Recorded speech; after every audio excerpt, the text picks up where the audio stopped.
नमस्कार विद्यार्थियों, मैं डॉक्टर विकास टेलर स्वागत करता हूं आज की क्लास में।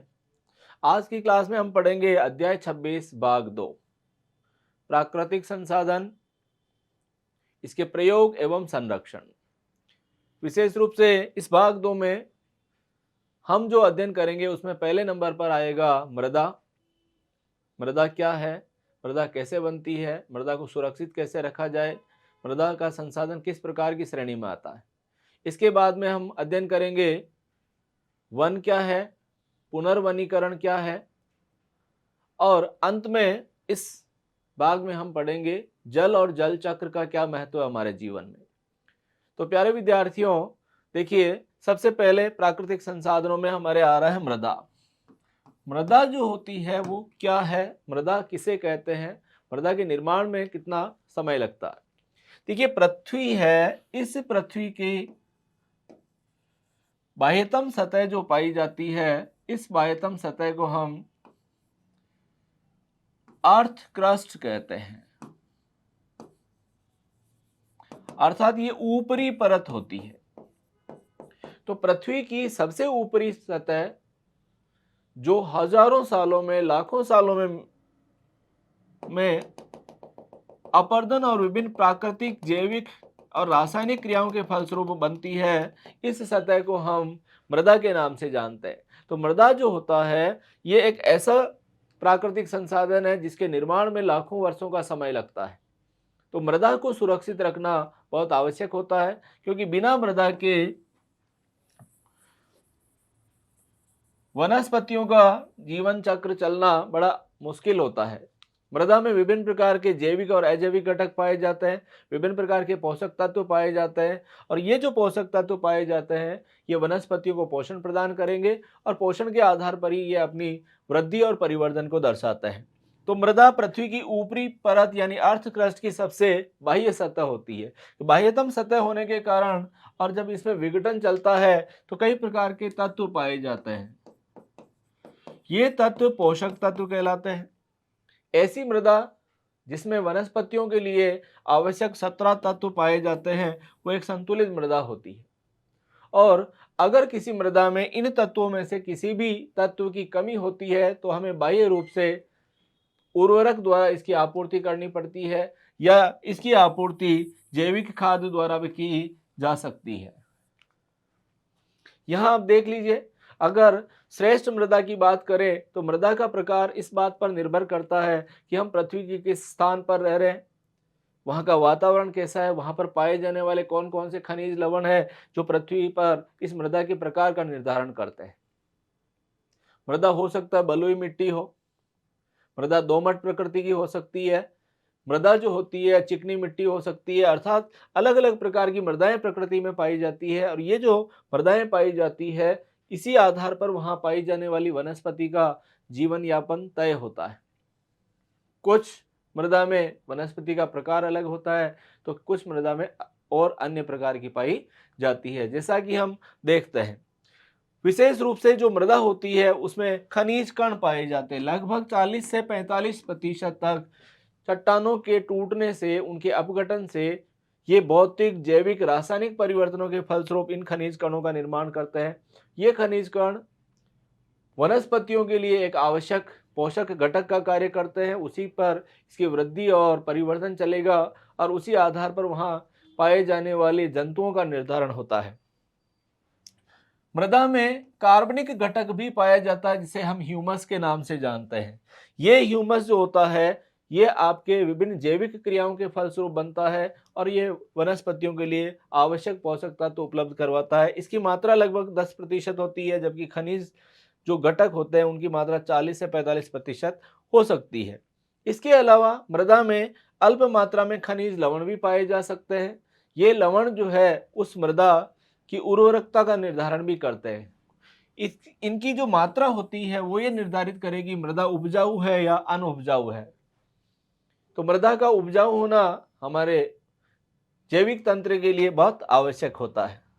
मृदा में जल की मात्रा 20 से 25% तक पाई जा सकती है। ये भी निर्भर करता है, अगर मरुस्थलीय स्थान है तो मृदा में जल की मात्रा कम मिलती है, और ऐसे स्थान जहाँ पर वर्षा ज़्यादा होती है, चाहे मानसूनी वर्षा हो या दैनिक वर्षा हो तो हो सकता है। मृदा में कुछ जैविक घटक पाए जाते हैं, जीवित जंतु पाए जाते हैं, जैसे केंचुए पाए जा सकते हैं, कीट पाए जा सकते हैं, सूक्ष्म जीवों में जीवाणु और सूक्ष्म कवक पाए जा सकते हैं। जिस मृदा में जितनी अधिक संख्या में या अधिक मात्रा में आपके ये जीव जंतु पाए जाते हैं, वो एक श्रेष्ठ मृदा मानी जाती है। लेकिन आज की तारीख में क्या हो रहा है, आजकल हम विभिन्न प्रकार के रासायनिक कीटनाशकों का प्रयोग कर रहे हैं, जिससे इनकी संख्या घटती जा रही है और मृदा का प्राकृतिक उपजाऊपन समाप्त हो रहा है। प्राकृतिक उपजाऊपन के समाप्त होने की वजह से हमारे विभिन्न प्रकार के रोगों का सामना करना पड़ रहा है, क्योंकि हमें जो है उर्वरक और कीटनाशी जो है बीमार बना देते हैं। मृदा वायु क्या है? मृदा में उपस्थित जो रिक्त स्थान है, वहाँ जो वायु भरी रहती है वो मृदा वायु होती है। मृदा वायु पेड़ पौधों की जड़ों के श्वसन के लिए आवश्यक होती है। तो ऐसी मृदा जिसमें आपके वायु की मात्रा अच्छी होती है, वो पेड़ पौधे अच्छी वृद्धि करते हैं, और ऐसी मृदाएं जहाँ पर इसकी मात्रा कम होती है, वहाँ वनस्पति देखने को नहीं मिलती है। यहाँ पर आपको एक पाई चार्ट के द्वारा पाए जाने वाले विभिन्न घटकों के बारे में बताया गया है। वायु की मात्रा जो होती है लगभग 25% होती है। खनिज पदार्थ जो पाए जाते हैं वो लगभग 45% पाए जाते हैं। जो जैविक घटक पाए जाते हैं वो लगभग 5% होते हैं। और इसी प्रकार से साहब यदि हम बात करें तो ह्यूमस की मात्रा भी अलग रहती है। यद्यपि हम यहाँ पर बात करेंगे, इनकी मात्रा में वेरिएशन या भिन्नता पाई जाती है। भिन्नता का कारण होता है कि वो मृदा किस स्थान की है और उसका प्रकृति द्वारा संरक्षण किया जा रहा है, या मानव वहाँ पर कोई कृत्रिम कीटनाशी और उर्वरक का प्रयोग तो नहीं कर रहा है। तो मृदा की क्वालिटी या उसकी गुणवत्ता का निर्धारण हमारे मानवीय प्रयास कैसे है उस पर भी निर्भर करता है। मिट्टी निर्माण में जैसा कि मैंने पहले ही बताया था, हजारों लाखों साल लगते हैं तब जाकर के मिट्टी बनती है। किसी समय मिट्टी जो थी उसके कण चट्टान के रूप में पाए जाते थे। इस चट्टान के अंदर टुकड़े होने की वजह से यहाँ पर छोटे छोटे घटक बने और इसके टुकड़े होने पर बारीक सी मृदा बनती है। ये जो चट्टान से मृदा निर्माण का समय जो है ये हजारों लाखों वर्ष होता है, और ये इस पर भी निर्भर करता है कि वो जो बनी है वहाँ पर भौतिक घटनाएं कौन सी घटी, रासायनिक घटनाएं कौन सी घटी, और वहाँ पर जैविक घटकों ने क्या योगदान किया। मृदा अपरदन किसे कहते हैं? देखिए, प्रकृति में हमारे आसपास भी यदि हम देखें तो वहाँ पर मृदा की एक परत पाई जाती है। उस मृदा की परत का किसी भी ऐसे क्रियाकलाप जिसके द्वारा कि उसका विनाश हो जाता है, जिसे लगातार अगर एक स्थान पर बरसात का पानी बह के जा रहा है तो मिट्टी में कटाव हो जाता है, उसको मृदा अपरदन कहते हैं। मृदा अपरदन जल की वजह से हो सकता है, मृदा अपरदन हवा की वजह से तेज आंधी चलने पर हो सकता है, और हो सकता है यहाँ पर यदि आपने वहाँ पाई जाने वाली वनस्पति को काट दिया है तो धीरे धीरे वहाँ पर जो मृदा है उसका विनाश संभव होता है। तो मृदा की ऊपरी परत का प्राकृतिक और मानवीय घटकों द्वारा विनाश होना मृदा अपरदन कहलाता है। अर्थात मृदा अपरदन को हम दो श्रेणी में बांटते हैं, एक होता है प्राकृतिक और एक होता है आपका कृत्रिम। कृत्रिम यानी मानवीय योगदान के द्वारा होने वाला मृदा अपरदन जो है कृत्रिम की श्रेणी में आता है, जिसमें कहीं ना कहीं प्रत्यक्ष या अप्रत्यक्ष रूप से मानव का योगदान होता है। यहां आप देख सकते हैं कि यहाँ एक खेत दे रखा है जिसमें पौधे हो रहे हैं, यहाँ पर फसल उगी हुई है, लेकिन इस स्थान के ऊपर आपने क्या देखा कि जब जल का अनियंत्रित प्रवाह हुआ तो इस अनियंत्रित प्रवाह के कारण आपने क्या देखा कि ये जो मृदा है ये मृदा आपके अपरदित हो चुकी है। अपरदन होने के कारण यहाँ पर उपजाऊपन में गिरावट आई है, पोषक घटकों में गिरावट आई है, क्योंकि अपरदन होने पर ये घटक एक स्थान से बह करके दूसरे स्थान पर चले जाते हैं। तो ऐसे स्थान जहाँ पर प्राकृतिक रूप से या कृत्रिम रूप से मृदा का अपरदन ज़्यादा होता है वहाँ पर फसल का उत्पादन और वनस्पति प्रभावित होती है। ये एक हानिकारक घटना है। मृदा अपरदन से मृदा के ह्यूमस व खनिज के कणों में ह्रास होता है, अर्थात जैसे ही पानी बह करके आता है, चाहे नदी का आए, नाले का आए, किसी का आए, तो वहां पर पाए जाने वाले जो पोषक घटक है वो बह के निकल जाएंगे। इसी प्रकार से वहां पर उपस्थित ह्यूमस जो होता है उसका नुकसान होता है, और उसके कारण जो है मृदा आपके उपजाऊपन में कमी दर्शाती है। अर्थात उपजाऊपन अगर घट जाएगा तो उस परिस्थिति में आपके मृदा बेकार हो जाएगी और मिट्टी जो है वो भूमि जो है वो बंजर हो जाएगी। बंजर भूमि का होना हमारे लिए एक अच्छी बात नहीं है, क्योंकि प्रत्येक सजीव घटक के लिए, जैविक घटक के लिए, चाहे वो जंतु हो या वनस्पति, मृदा एक महत्वपूर्ण योगदान निभाती है। मृदा अपरदन के प्राकृतिक कारणों में पहला कारण आता है वायु द्वारा या जल द्वारा, अर्थात ऐसे स्थान जहां पर आंधी चलती हो, तूफान आते हो, तीव्र हवाएं चलती हो, वो हमारे मृदा अपरदन का एक कारण बन सकता है। तो मृदा अपरदन का होना एक हानिकारक चीज है, हमें इससे बचने के प्रयास करने चाहिए ताकि प्राकृतिक प्रभावों को भी हम चाहें तो कम कर सकते हैं। जल में यदि किसी स्थान पर तीव्र वर्षा होती है तो उस परिस्थिति में भी आपका मृदा का अपरदन होता है। इसी प्रकार से आपके अगर बाढ़ का आना है, ये भी आपका एक कारण हो सकता है। अर्थात प्राकृतिक कारण कई हो सकता है। हो जाए कि मान लीजिए अगर किसी स्थान पर घने जंगल है और प्राकृतिक रूप से वहां आग लग जाती है, तो ये भी आगे जाकर के मृदा अपरदन का एक कारण बन सकता है, क्योंकि पेड़ पौधों की उपस्थिति मृदा के कटाव को अर्थात अपरदन को रोकने का कार्य करती है। मानव जनित कारण क्या हो सकते हैं? जैसा कि अभी मैंने बताया, सबसे पहले वनों की कटाई करना, यानी कि यदि किसी खेत में आपकी ये वनस्पति उपस्थित है और ये अगर वनस्पति उपस्थित है और हम अगर इनको काट देते हैं, तो कटाई करने पर आप क्या देखेंगे, यहाँ निर्वनीकरण हो गया, और निर्वनीकरण के फलस्वरूप मृदा का कटाव होगा। अपर्याप्त कृषि विधियां, अनुपयुक्त जुताई करना, बहुत सारी बार खेतों में हम हल चलाते समय ध्यान नहीं रखते हैं, तो ये भी एक कारण बन सकता है। ह्यूमस का अगर प्रतिस्थापन हो जाए, ह्यूमस का प्रतिस्थापन मानवीय कारण से अगर होता है, तो ये आपकी मृदा को उपजाऊपन घटाएगा और अपरदन को बढ़ाएगा। और फसल के अवशेष जो होते हैं अगर उसको अपन नहीं उठाते हैं, तो बहुत सारी बार ये भी एक कारण हो सकता है। तो मानव जनित कारण भी कई प्रकार के हो सकते हैं जो आपके मृदा के उपजाऊपन के लिए घातक होते हैं और अपरदन को बढ़ाने वाले होते हैं।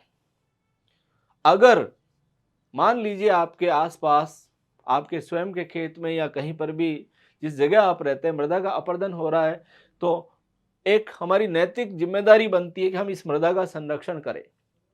मृदा का संरक्षण जो करने के हैं अलग अलग प्रकार के तरीके हो सकते हैं। जैसे आप देख सकते हैं, मृदा अपरदन को रोकना है तो उसकी उर्वरता को बचाए रखना जरूरी होता है, और इसके लिए हमारा जो पहला प्रयास होता है, वो पहला प्रयास होता है मृदा उर्वरकता का रख रखाव रखना। अर्थात उर्वरकता के रख रखाव के लिए हमें मृदा में ह्यूमस की मात्रा को बनाए रखना पड़ेगा। तो समय समय पर अगर हम मिट्टी में गोबर की खाद, हरी खाद या ऑर्गेनिक फार्मिंग का, अगर हम प्राकृतिक रूप से जो कृषि है उसका अगर प्रयोग करते हैं, तो निसंदेह हमें मृदा संरक्षण में योगदान मिल सकता है। तो एक तरीका होता है कि भी उपजाऊपन का ध्यान रखते हुए यदि हम उसमें समय समय पर उर्वरक की मात्रा के स्थान पर अगर कार्बनिक खाद का प्रयोग करें, गोबर की खाद का प्रयोग करें, वर्मी कंपोस्ट का प्रयोग करें, तो ये ज्यादा श्रेष्ठ उपाय होता है।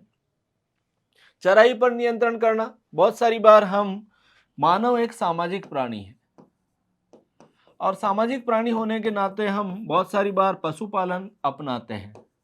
जब हम पशुपालन अपनाते हैं तो अपने पशुओं को चराने के लिए हम चराई करते हैं, और अगर चराई जो है नियंत्रित चराई हो तो उस परिस्थिति में मृदा को ज्यादा नुकसान नहीं होता है। लेकिन जरूरत से ज्यादा यदि अति दोहन कर लिया जाए प्राकृतिक घटकों का, वनस्पतियों का, तो वो वनस्पति विनाश होने पर, बरसात आने पर, हवा चलने पर उस मिट्टी का कटाव होता है, और यही आपके अपरदन का एक मुख्य कारण होता है। सर्वश्रेष्ठ उपाय मैंने बता दिया है, पुनर्वनीकरण करना। अगर आप चाहते हो मृदा अपरदन रोकना, तो उस परिस्थिति में आपको सबसे अच्छा उपाय होता है हमारा पुनर्वनीकरण। अर्थात ऐसे स्थान जहां पर पूर्व में वनस्पति उपस्थित थी, वन उपस्थित थे, किसी कारणवश अगर ये नष्ट हो गए हों तो उनको पुनः स्थापित किया जाता है। इनके पुनः स्थापना को ही हम पुनर्वनीकरण के नाम से जानते हैं। तो पुनर्वनीकरण क्या है? वनस्पतियों की दोबारा स्थापना करना, पुनः स्थापना करना। आप यहां देख सकते हैं, यहाँ पर कई सारे व्यक्तियों द्वारा एक सामूहिक वनीकरण का काम किया जा रहा है, रिफॉरेस्टेशन किया जा रहा है। अगर प्रत्येक व्यक्ति जो है वनों को लगाने लग जाए, अपने आसपास पेड़ पौधे लग जाए, तो इस प्रकृति को बचाया जा सकता है। इसमें सर्वश्रेष्ठ उपाय ये हो सकता है कि प्रत्येक व्यक्ति प्रति वर्ष अपना जब जन्मदिन मनाता है, तो अगर हम उस जन्मदिन के दिन एक पौधे को बोएं और उस पौधे को बोने के बाद में उसकी सुरक्षित रखने की जिम्मेदारी अगर लें, तो ये सबसे बड़ा एक अच्छा श्रेष्ठ प्रयास होगा। अगर इस पृथ्वी पर लगभग 7-7.5 अरब की आबादी है, प्रत्येक व्यक्ति एक पौधा भी अगर लगाता है अपने जन्म दिवस पर, तो हमारी पृथ्वी जो है प्राकृतिक रूप से एक दृढ़ हो जाएगी और हमें किन्हीं समस्याओं का सामना नहीं करना पड़ेगा। बहुत सारी बार ऐसे स्थान होते हैं जहां अगर आप वनों की कटाई कर चुके हो, क्योंकि हमारी आर्थिक जरूरतें पूरी करना आवश्यक है, इसके साथ साथ हमारे जो खाद्यान्न की समस्याओं का निपटान करना वो भी एक महत्वपूर्ण होता है। तो अगर वन काट चुके हैं तो उसके स्थान पर उस मिट्टी को बचाने के लिए एक उपाय आता है जिसको हम सीढ़ीदार खेती कहते हैं।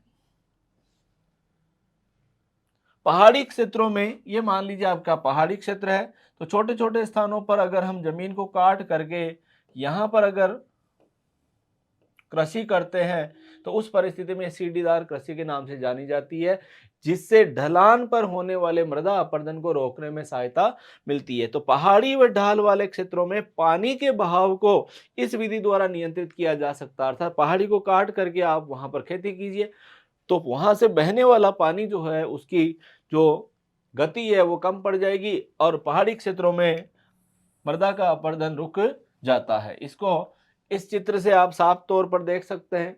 ये एक पहाड़ी क्षेत्र का फोटो लिया गया है और इस पिक्चर में आप देखते हो कि इस पहाड़ी में छोटे छोटे से स्थानों पर आपके काट काट करके और खेती की जा रही है। ये जो खेती की जा रही है छोटे छोटे स्थानों पर, यही आपकी सीढ़ीदार कृषि के नाम से जानी जाती है। तो देखिए, अगर मानव प्रयास करे, ईमानदारी से प्रयास करे, तो ऐसा कोई उपाय नहीं है जो प्रकृति को बचाने के लिए संभव नहीं हो। लेकिन मानव प्रयास ही नहीं करता है, क्योंकि हमारी नैतिकता जो है वो समाप्त होती जा रही है। इस नैतिकता को बनाए रखने के लिए, प्रकृति को जीवित रखने के लिए हमें प्रयास करना पड़ेंगे। हमें एक नैतिक शिक्षा और ज्ञान अपने आप को भी सीखना चाहिए और आने वाली पीढ़ी को भी सिखाना चाहिए। अगला महत्वपूर्ण जो प्राकृतिक घटक आता है, देखिए प्राकृतिक संसाधनों में हमने पहले नंबर का संसाधन पढ़ा था, उसका नाम था मृदा। दूसरे नंबर का हम जो घटक पढ़ते हैं वो है हमारा पानी। पानी को हम जल के नाम से भी जानते हैं। तो देखिए, सर्वाधिक महत्वपूर्ण प्राकृतिक संसाधन जो है उसमें से एक जल होता है, पानी होता है। जल का सामान्य अगर सूत्र की अगर आप बात करते हो तो इसका सूत्र H2O होता है और इसकी संरचना जो होती है वो आपकी इस तरीके की होती है। पृथ्वी के लगभग 1/3 हिस्से पर जल पाया जाता है, लेकिन सबसे बड़ी समस्या यह है कि पृथ्वी का अधिकांश भाग जो जल से घिरा हुआ है वो आपके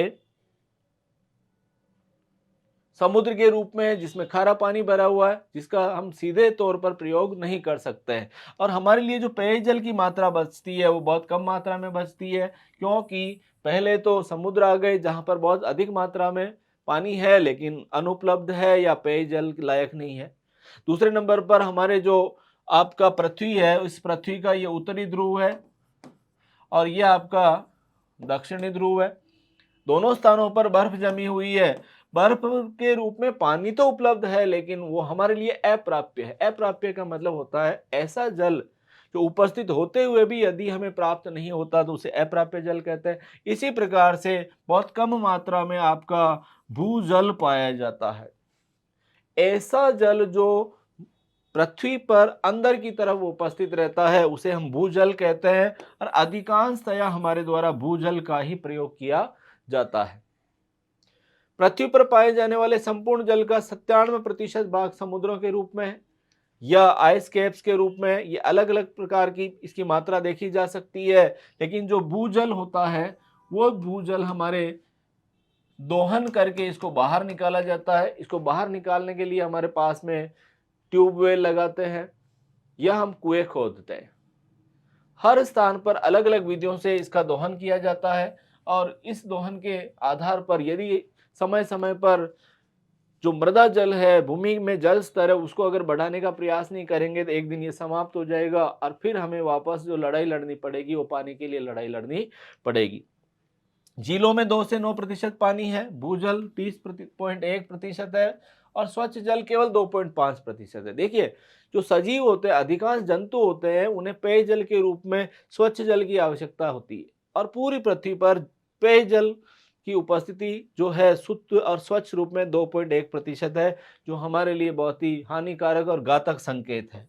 हमने अगर सही श्रेष्ठ प्रयास नहीं किए इसको बचाने के, तो एक दिन ऐसा आएगा कि हमें इस जल की कमी का सामना करना पड़ेगा। मानव शरीर जो रहता है या जंतु शरीर जो रहता है, उसके शरीर में लगभग 60 से 70% भाग जल होता है। अर्थात हमारे जो शरीर में कोशिकाएं हैं, उन कोशिकाओं में यदि जल की मात्रा ज्ञात की जाए तो लगभग 60 से 70% पाई जाती है। पृथ्वी पर कुल जो जल है पेयजल के रूप में केवल 2.5 से 3% ही स्वच्छ जल है। इसलिए हम कह सकते हैं कि यदि हमें इस जल की मात्रा बढ़ानी है तो हमारे प्रयास जो है प्रकृति को बचाने के, प्राकृतिक संसाधनों को बचाने के, वो श्रेष्ठ करने पड़ेंगे। अन्यथा एक दिन ऐसा आएगा कि हर व्यक्ति पानी के लिए लड़ाई लड़ेगा, जिसको हम कहेंगे अपनी भाषा में त्राहिमाम हो जाएगा। जल चक्र, देखिए, स्वच्छ जल एक नवीनीकरणीय संसाधन है, क्योंकि जल का वाष्पीकरण होता है। पृथ्वी के जो समुद्र होते हैं, उन समुद्र में से, नदी में से, तालाब में से वाष्पीकरण होता है, और वाष्पीकरण से आगे चल करके बादल बनते हैं, और बादल जो होते हैं वो वर्षा द्वारा इस जल को वापस इन 3 स्थानों पर अर्थात पृथ्वी पर गिरा देते हैं। अर्थात जल एक निश्चित चक्र के रूप में अपना तरीका दर्शाता है कि प्रकृति को ये लगातार मिलता रहे। ये नवीनीकरणीय संसाधन है, और इन नवीनीकरणीय संसाधनों में वर्षा के पैटर्न का निर्धारण बहुत जरूरी है। कुछ स्थान ऐसे हैं जहां बरसात बहुत ज्यादा होती है तो बाढ़ आती है, और कुछ स्थान ऐसे हैं जहां पर बरसात ही नहीं होती है। तो ये भी एक बहुत बड़ी समस्या है, लेकिन जल चक्र की वजह से जीवन यापन हम कर पा रहे हैं। वनस्पति और जो जीव जंतु है उनको पानी प्राप्त हो पा रहा है। यहाँ पर आप समझने का प्रयास कीजिए, ये मान लीजिए आपका समुद्र है, तो यहाँ समुद्र जो है, यहाँ पर वाष्प के रूप में आपके जल ऊपर जाता है, और जल ऊपर जाकर के आपके बादल बनाता है, और इस बादल को बनाने में सबसे बड़ा योगदान होता है सूर्य का। सूर्य की ऊष्मा के कारण जो तापमान में वृद्धि होती है वो यहाँ पर वाष्पीकरण को प्रेरित करेगी। वाष्प का बनना क्या कहलाता है? वाष्पीकरण कहलाता है। ये बादल यहाँ से गति करते हुए विभिन्न स्थानों पर जाते हैं, और जाकर के यहाँ पर बरसात होती है, और बरसात होकर के ये वापस बह करके समुद्र में आ जाता है। अधिकांश पानी नदी नालों में बह करके समुद्र में आ जाता है, जबकि कुछ भाग जमीन के अंदर स्थानांतरित हो जाता है। इसे ही हम भूजल के नाम से जानते हैं। तो भूजल क्या है, कैसे वर्षा का चक्रण होता है, इस चित्र द्वारा आपको बहुत अच्छे तरीके से समझा दिया गया है। तो जल का एक निश्चित चक्र जो चलता है, उसी की वजह से आज जीवन संभव हो पा रहा है। यदि ये हस्तांतरणीय या मान लीजिए इसका चक्र नहीं चलता तो पानी उपलब्ध नहीं हो पाता और जीवन यापन लगभग समाप्त हो जाता है। जल से संबंधित ही अगर हम अगली बात करें तो जल में यदि अनावश्यक अवांछनीय घटक मिश्रित हो जाते हैं तो जल की भौतिक, जैविक और रासायनिक गुणवत्ता समाप्त हो जाती है। ये जल प्रदूषण कहलाता है। तो जल को अगर उसके गुणों को बचाए रखना है तो हमें विभिन्न प्रकार की ये फैक्ट्रियों से, घरों से निकलने वाले नदी नालों के से जो रासायनिक पदार्थ निकलते हैं इससे बचाना पड़ेगा। लेकिन आज का आधुनिक युग है जहाँ पर इतने प्रकार के रासायनिक पदार्थ इस पानी में मिल रहे हैं कि विभिन्न प्रकार की जो बीमारियां हैं, विशेष रूप से कैंसर जैसी भयानक बीमारियां इसी वजह से हो रही है। तो पृथ्वी सतह पर जल की मात्रा व गुणवत्ता में कमी का आना, अर्थात उनकी गुणवत्ता में गिरावट का आना, जल का अवनयन कहलाता है। तो एक नंबर में यदि प्रश्न आता है कि जल का अवनयन किसे कहते हैं, तो पृथ्वी पर उपस्थित जल के गुणों में गिरावट का आना अवनयन कहते हैं। इसका मुख्य कारण होता है जल प्रदूषण। जल प्रदूषण क्यों होगा? क्योंकि उसमें विभिन्न प्रकार के ऐसे पदार्थों का अंदर मेल हो रहा है जो कि वहां इसकी गुणवत्ता को गिराने का कार्य कर रहा है। चाहे वो रासायनिक पदार्थों का मिलना हो, चाहे वो भौतिक रूप से गर्म पानी का मिलना हो, या और कोई अन्य कारण भी हो सकते हैं। जल अवनयन जिसके निम्न कारण हो सकते हैं उनमें आप देख सकते हो, बढ़ती जनसंख्या की जलापूर्ति के लिए धरातलीय व भूजल का अधिक दोहन करना।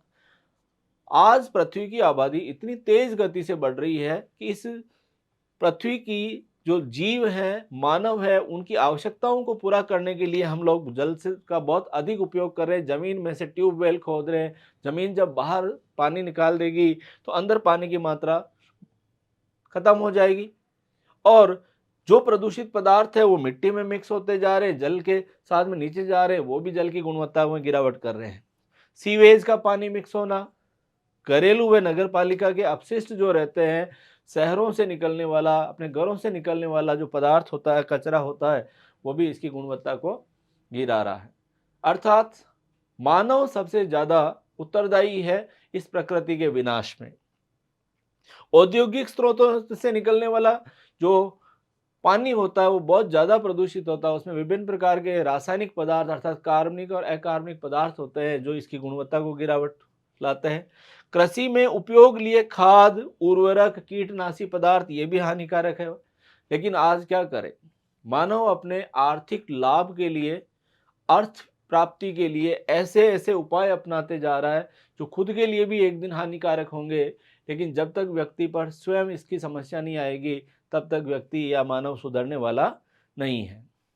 अब अगर आप चाहते हो कि जल हमारा सही रहे, अगर आप चाहते हो कि जल के अंदर अवनयन नहीं हो, तो इसको सुरक्षित रखना हमारी जिम्मेदारी है। हमारे ऊपर निर्भर करता है कि हम जल का संरक्षण किस प्रकार कर सकते हैं। जल संरक्षण की विभिन्न विधियां हो सकती है। यहाँ पर इस चित्र द्वारा ये बताने का प्रयास किया गया है कि मानव जो है उसके हाथ में है कि ये हमारे इस जल को किस प्रकार सुरक्षित रख सकता है। यदि हम इसका सही तरीके से प्रयोग करेंगे, अगर हमारे मानवीय प्रयास जल को बचाने के उद्देश्य से किए जाएंगे, हमारे द्वारा किए गए क्रियाकलाप अगर सही होंगे तो अपने आप ही जल का संरक्षण किया जा सकता है। जल संरक्षण में सबसे पहले जो प्रयास किया जाता है कि वृक्षारोपण करके भूजल का स्तर बढ़ाया जा सकता है। यदि हम वृक्षारोपण करेंगे तो जो बरसात का पानी गिरता है वो बरसात का पानी उन पौधों की वजह से, वनस्पति की वजह से वहीं रुकेगा। वहाँ रुकेगा तो पानी जमीन के अंदर जाएगा और जल स्तर बढ़ेगा। दूसरा तरीका होता है बांध एवं जल इकाइयों का निर्माण करना। जो बहने वाला जल है अगर किसी स्थान पर अगर रोक दिया जाए अगर, तो उस स्थिति में जल का स्तर बढ़ाया जा सकता है। उचित सीवेज उपचार करना चाहिए, अर्थात बड़े बड़े शहरों में, छोटे शहरों में निकलने वाला जो मलमूत्र का पानी है, गंदा पानी है, उसका उपचार इस तरीके से किया जाए कि वो जो वेस्ट वाटर है, बाद में बचा हुआ पानी यदि किसी जल स्रोत में मिलाएं तो उस पर ज़्यादा असर नहीं पड़ना चाहिए। वर्षा जल के उचित उपयोग का करना, अर्थात जब भी बरसात होती है तो हम लोग सामान्यतः क्या करते हैं, शहरों में रहते हैं। शहरों में बिल्डिंग जो बनी हुई है वो पक्की है, सड़कें बनी हुई है पक्की है, तो सारा पानी बह करके दूर चला जाता है और उस पृथ्वी के जो जिस भूभाग पर वो गांव शहर बसा हुआ है वहां पर पानी की कमी आ जाती है।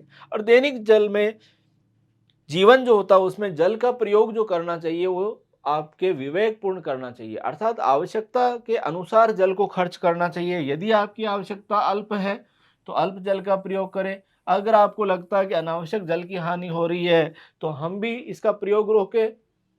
हमारे आसपास पड़ोसियों को हम सिखाएं, स्कूल में कॉलेज में विद्यार्थियों को बताएं कि जल का जितना कम हो सके उतना प्रयोग कीजिए। जितना हम कम प्रयोग करेंगे तो जल सुरक्षित रहेगा। तो इस प्रकार प्यारे विद्यार्थियों, प्राकृतिक संसाधनों को बचाने का प्रयास मानव ही कर सकता है। हम ही इसके लिए जिम्मेदार हैं और हम ही इसको सुरक्षित रख सकते हैं। तो आपको भी मैं यही कहना चाहूँगा कि आप भी अपने जीवन में जल का कम से कम प्रयोग करें, आवश्यकता अनुसार प्रयोग करें, ताकि वो जल सुरक्षित रहेगा। क्योंकि जल है तो जीवन है, जल ही जीवन है, ये सबसे बड़ा सूत्र है। तो इस प्रकार हमारे अध्याय 26 प्राकृतिक संसाधन प्रयोग एवं संरक्षण का भाग 2 समाप्त होता है। बहुत बहुत धन्यवाद। नमस्कार।